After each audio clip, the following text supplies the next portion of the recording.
ถ้าจะอยู่ เนาะคือว่าคันเฉลี่ยแล้วถือว่าเวลาช่วงนี้นี่มันจะบ่มีน้ำผึ้งเนาะ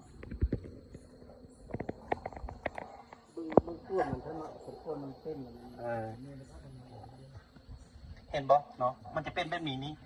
อยู่ในช่วงนี้นี่จะเป็นช่วงที่มันกำลังปรับปรุงจำนวนสมาชิกของมันอ่า ลุงมาลองจับดูก่อนแม่ เห็นบ่สนั่นนี่น้ำผึ้งนี่อันนั้นมาเบิ่ง ง่ายเลย อันซอยปัดเนาะสนั่นนี่เฮามาเบิ่งนี่เนาะ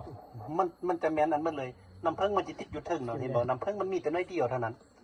อันนั้นเฮามาเบิ่งตั้งนี้นี่เนาะเห็นบ่มันติดอันนี้นี่เป็นน้ำผึ้งมันเหลือแต่น้อยเดียวนะฤดูนี้ที่ว่าเป็นฤดูที่บ่เหมาะสมในการกู้น้ำผึ้งเพราะปกติเขาจะกู้อยู่ในช่วงเดือนก่อนเดือน5เนาะ